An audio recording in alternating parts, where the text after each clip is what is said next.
could say the best bitch is gonna win, and it's me. You know, I'm the HBIC in this motherfucker. Not going nowhere. I'm the captain. I'm the head bitch in charge. Hi there, YouTube. Diamond Flame 45 here with another anime figure video. So y'all can definitely agree, y'all, that 2025 was a chaotic, hot mess. Honestly, a hot mess is a bit of an understatement. 2025 has been a freaking in terms of geopolitical tensions and global trade disputes. And of course, that escalating to tariffs, especially for us in the US. But despite all that chaos, y'all, I will admit that 2025 had some really good bangers of anime figure releases. So what better way to commemorate some of those anime figure releases than to share some of my top 10 figure releases of 2025. But you might be wondering, but Diamond, it's already March.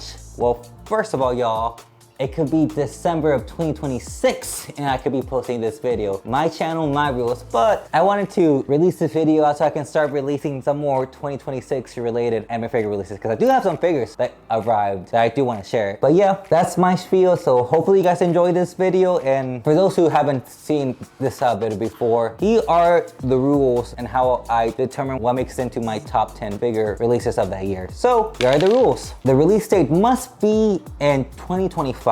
No re-releases and no character duplicates, or else Miku or Eve will be dominating this list, honestly. But yep, short and simple. Hopefully you guys enjoy my picks of 2025. So without further ado, let's get started. But before we start, if you guys have been enjoying my content, please like and subscribe and turn on notifications so you'll be notified for future content and updates. So without further ado, let's get started. So number 10 in my top 10 anime figures of 2025 has to be Kimetsu no Yaiba Kanroji Mitsuri Beastyle 1/4 Deluxe Edition by Freeing. Honestly, y'all, even though I purchased 1/4 figures that were better in terms of technical execution, something about this 1/4 Mitsuri figure just warms my heart. I don't know if it's just like her smile and happy-go-lucky pose. Maybe it's just the pink and green pastels highlighting this figure. Like, I just feel very comfortable looking at this figure. She's very dynamic. The colors are just very fun and vibrant, and I just like pink and green pastels. It's a very comforting color. It reminds me of spring. For figures that are well sculpted, painted are important to consider, but I'm getting to the point like I also want to know how this figure makes me feel. Even looking at her right now, like she's right across on the other side of this camera, like that vibrant smile, and I think I just need that right now in this chaotic time in the United States. Like some warmth, some cheerfulness, some kind, comforting smiles. But yep, Tear definitely deserves to be 10 on my list. That's for sure, no regret. So number 9 for my top figures of 2025 has to be Yu-Gi-Oh! Duel Monsters Silent Magician Artworks Monsters by Megahouse. And I actually purchased this beauty from the Handsome French Devils at Hobby Genki. And this figure was a little bit controversial because her original source material, she looks very mature. And I kind of like that maturity of her because it made her look very stoic, mysterious, and sexy. Whereas this rendition is a little bit waifu-fied. You know how like these anime companies are trying to make like this very standardized corporate waifu aesthetic. And some people were kind of disappointed by her face. But honestly, I think Megahouse tried to reach a compromise between the two styles because in person, she doesn't look very cutesy. She has some stoicism when it comes to her face sculpt. Sure, this may not be as much as the original one, but she still looks very nice. And for me, her details are so beautiful. Like, I really love her pearlescent hair. Like, it has a very interesting pearlescent silver sheen to it, but then it transitions to these nice translucent tips at the end. And her body sculpt was very nice. I love how her sorceress outfit just hugs her body so sensually. And that leg strut, y'all, it's very cute and sexy. Like, and it shows a little bit of thigh. Sure, the price tag was a little bit on the steep side. I think I paid around like $800, but she came out very beautifully. My only gripe with Megahouse figures is that they tend to be on the smaller size because putting her next to other 1/7 figures, she seems a little bit on the smaller side. But other than that, y'all, she's like a very beautiful sorceress beauty.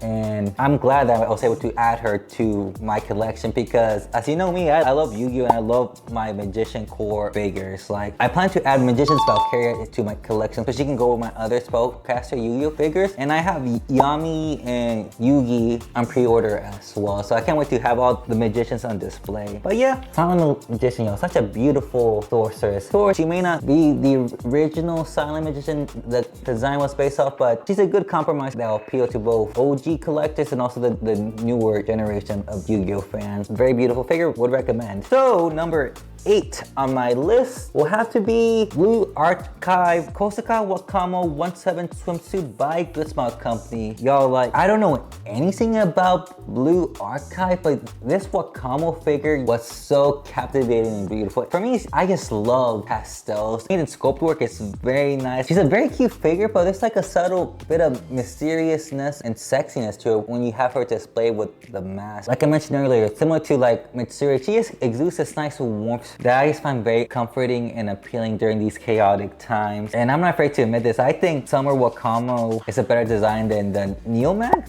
It's the Wakamo that's in her default outfit with her black kimono and guns. The pinks, the purples, the light blues, and the floral accents, even the soft browns of her hair, like they just harmoniously just go well together. So if you can find her, like she's a really beautiful, breathtaking, comforting pastel beauty. So recommend this Blue Archive cutie. So number 7 on my top figures of 2025, it's actually a throwback. Let's see if some of the OGs know this series. It's going to be Yosuga no Sora Kasuga no Sora 17 China dress out by Otter. And y'all, like, for those who don't know, Kasuga no Sora is one of those OG Imoto animes back from the early 2000s. If you know, you know.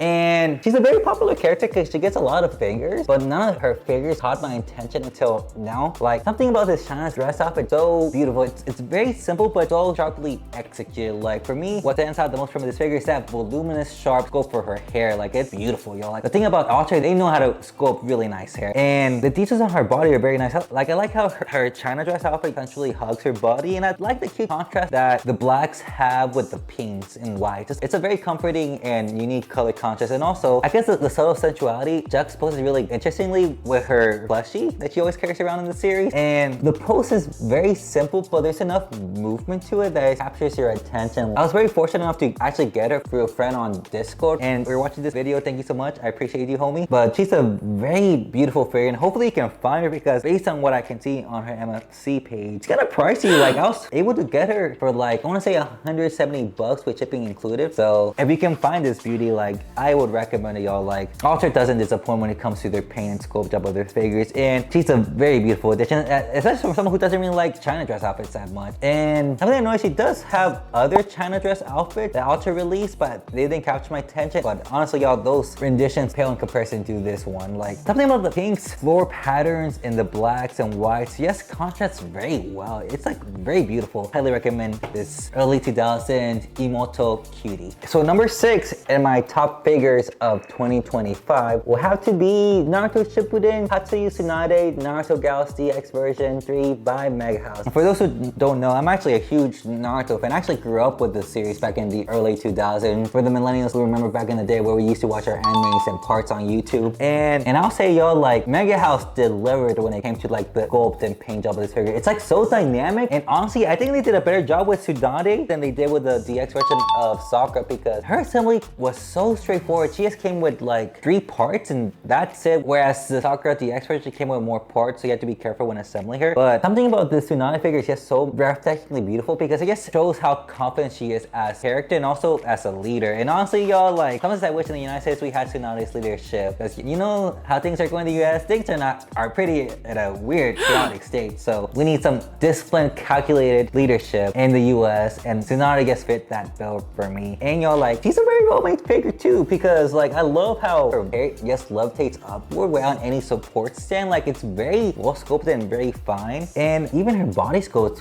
very well made. I'm just surprised by the little details. Even Katsuyu, her little slug familiar, blends very well with the figure. Like, the figure looks heavy, but it's actually very light. Like, I think Megahouse definitely is improving with her DX line, especially with her Naruto Gal lines. Like, they're very nice. And very fortunate I was able to add her to collection before the tariffs were imposed because she surprisingly came with a big box. I actually got her from Kappa Hobby, so check them out if you are in the US. They are a US-based vendor, so they're pretty cool. But yeah, yo, this Tsunade figure definitely deserves to be on my list because she's very well executed. Like, the pose, the paint job, that is sheer determination and confidence, yo, that Tsunade is known for. She's a bit of a vlog character because she's a bit of a gambling and alcoholic, but she gets done.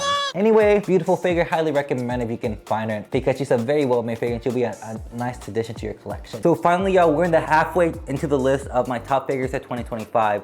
And number 5 is going to be Street Fighter Chun-Li 1/6 standby version by Max Factory. And y'all, I actually showed this figure when I had my reflections on my 2nd year anniversary on YouTube. And y'all, like, this figure is like breathtakingly beautiful. Like, the thing I appreciate about Max Factory, like, they deliver some excellent figures, even though they don't release that many throughout the year, y'all. Like, if there's some Max Factory figure that catches your attention, get it, y'all, because they will not disappoint when it comes to their quality. Like, it's insane, y'all. Like, when I look at her, she is huge, but she's huge to the point that it doesn't compromise on the details. Like, I love the gold and metallic highlights of this figure. It gets contrast so beautifully, but it also gives this really nice premiumness to it that I really appreciate. And not only that, y'all, I just like how beautifully sculpted her face is, her body. Like, everything about this figure is just so well executed, because mind you, this figure is not very complex in the sense that she doesn't come with like crazy details. It's just her in a determined standing pose, but despite that, y'all, like, you can tell like she's about to throw hands. Like, and it's just the sheer determination in her eyes and her face is just so beautiful. The thing I like about Max Factory figures, y'all, they're simple, but they're executed in such precision. Very well done figure. Like, they didn't disappoint when it came to the paint job, the sculpt, the size, y'all. Like, she towers over a lot of my 1/7 figures. Heck, she's even bigger than my 1/6 figures, because I had her next to the Sakura Miku that they released this year as well. So very beautiful figure, y'all. Didn't disappoint at all. If you're a Street Fighter fan, heck,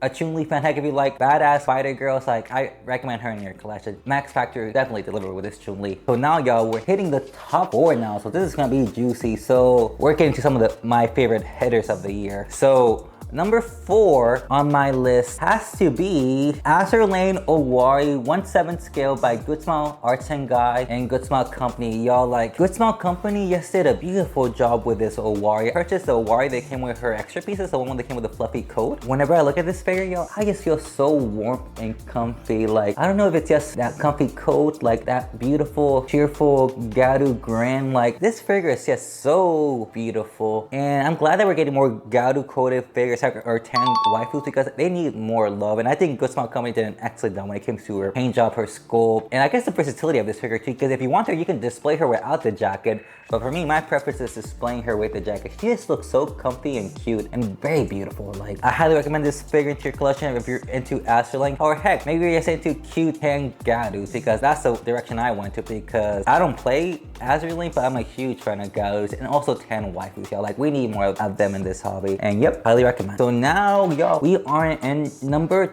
3. So number 3 on my list is going to be Hatsune Miku 1/7 scale Miku Expo 2023 virtual reality toy box version by Design Coco. And y'all, some of y'all will be surprised it wasn't Goddess Miku that made it onto the list. Honestly, y'all, the thing about Miku, it's kind of hard to narrow it down because there's so many good Miku designs released in a year. Like, heck, 2025 had a lot of heavy hitters. It had Senbon Sakura Miku, it had the 1/4 scale Miku, it had Sakura Miku. Like, there are so many Miku contenders, honestly. Like, it was hard to narrow it down. Oh yeah, I forgot Goddess Miku. And I really had to think about it. Like, once I thought it through, I actually decided on this cute little toy box Miku design, because something about it is so unique. Like, a trend I've been noticing about myself, like when I choose a Miku on my list, it has to be a very unique Miku, because don't get me wrong, the other Miku designs I mentioned, they're very beautiful, but this Miku, I think, just transcends being like a regular figure, because there's a very artistic element to it that just transcends being like anime merchandise. It kind of reminds me of a sculpture in the sense that this is like a very dainty, cute, like ballerina. Like, maybe you'll see someone put on like their shelf or like an art piece, like ballerina Miku. That's not disappointing. Heck, in the aftermarket, she's way more than Goddess Miku, actually, because I remember buying this Miku for like 130 bucks with shipping included before the tariffs became a thing. But yeah, very beautiful Miku, and if you can find her, y'all, I will highly recommend adding her to your collection. So finally, y'all, we're making it to the top 2. So number 2 on my list is going to be Eve 1/6 Sweet Toxic version by Pink Charm. Y'all, like, 2025 had a lot of good Eve releases, but honestly, I think the Eve that, in my opinion, transcended all the other Eves for that year has to be the Sweet Toxic Nurse Eve. Like, honestly, this Eve is so beautifully sculpted and well detailed, y'all. Like, I just like how delicate and refined her sculpt is, and she's pretty big too. Like, the thing I appreciate about Pink Charm, like that's pretty similar to like Max Factory, is that even though the figures are on the bigger side, they do not compromise on the details. Like this figure just exudes dainty feminine delicateness. It's just so beautiful. Even the fact that she's cast off, I forget, because she is a cast off figure, y'all, and one that, now that I think about it, is the last cast off figure of Eve per rurudo's request. And honestly, y'all, I think this figure is gonna remain popular because I've kind of been noticing recently in the anime main figure community, there's a really interesting trend of people collecting figures that are cute but also a little bit sexy at the same time. I think it's called Ero Kawaii. Like a lot of rurudo's designs fit that Ero Kawaii aesthetic, and the fact that she's a nurse on top of that, yes, makes it even more in demand. This figure is very beautiful whether you are into nurses or heck if you're into Ero Kawaii coded figures. Like everything about this figure is just so refined and well executed. Like the delicateness of her body sculpt, her hair, like I still remember how beautifully sculpted her hair and body was. Like I love that you could see that torso definition on this figure. Like so beautiful and excellent figure, y'all. Like it was hard to narrow down to the Eves because there were a lot of good Eves released in 2025. I think I got most of them too, and I plan to make a video on them in the future, but this Eve definitely is the best one released in 2025, hands down. If you can find her, I highly recommend adding her into your collection. So now we finally made it to number 1 on the list, y'all. And a lot of people are surprised because it wasn't Miku. But the thing about Miku, yo, Miku is always gonna be a heavy hitter regardless. Like she's just that girl. And here it is, y'all. Number 1 on my list has to be Slow Damage Towa by Sky216 Yuketsu version by Alphamax. And you might be wondering, a male figure on this list? Blasphemous. But honestly, y'all, if you guys saw my last year video on my top figures of 2024, a dude made it as number 1 as well. Because for me, like, we need to show some of the male figures some appreciation. And the thing about this hobby, we don't get that many good male figures. But honestly, I think 2026 might break that trend because I've seen a lot of good male figures being released, y'all. Like, ooh. This figure for me is just, I like it both in an artistic and execution sense, but also I guess in a philosophical sense, because for those who don't know, Slow Damage is a visual novel created by the same people who made Dramatical Murder. And I don't want to say he's sadistic. I want to say he's more of a hedonist than anything else. Like the world he resides is kind of like corrupted and crude. And I see those parallels as well going on in these crazy tumultuous times in the US. But despite that, he just takes it day by day and just finds pleasure in life, honestly. Whether it's good or bad pleasure, it's up to interpretation. But I guess that's how I'm trying to approach life more. Not be hedonistic, of course, but just approach life day by day and just find something small within it that makes me happy, you know. But this figure, y'all, is like I said, there's something artistic about him in a macabre way that I really appreciate. Whether it's the details on his body, like the scars, blood and brown on his body and his hair, like his beautiful, like delicate and sharply sculpted face, and that look, y'all, like how he looks at you in the eye, it's like, damn, like I can see that. For me, this figure proves to show that there's beauty and pain, and there's also like beauty and the macabre. So that's like the artistic sense of the figure. I guess also the philosophical sense of the figure that I find this figure very beautiful and it resonates with me. And also, y'all, like I'm glad I was able to get him a resale because right now in the aftermarket, he's more than double the price now. Like, hope we can find him, y'all, because he's a very beautiful figure. And I forget that he's a cast-off too. Now that I think about it, y'all, 2 of the figures on my list happen to be cast-off, but I don't even display them as cast-off. I just think that they're just so well executed and designed. They just happen to be in my list because of those reasons. But yeah, Towa's hands down my favorite figure of 2025. Like, beautiful figure, love the macabre and artistic elements of this figure, highly recommend. So there you have it, y'all. Those were my top 10 figures of 2025. Hopefully you guys like my choices. Maybe you guys thought they were weird, but honestly, y'all, I look forward to these types of videos because for me, I love seeing everyone's taste in their figures. That's why I appreciate this hobby, because everyone has such a unique taste, and whenever someone creates this type of video, I always look forward to watching them because it also reflects a lot on their personality as well. But yeah, that's my spiel. Now that I got that video out of the way, now I can focus on releasing more 2026 centric videos. But yeah, so I hope you guys look forward to those videos, and if you watch this video to the end, leave down in the comments below which one of these figures was your favorite, or heck, tell me which figure was your favorite in 2025. But yeah, that's my spiel. Thank you so much for watching. Please like and subscribe, and I hope to see you guys in the next one. Bye.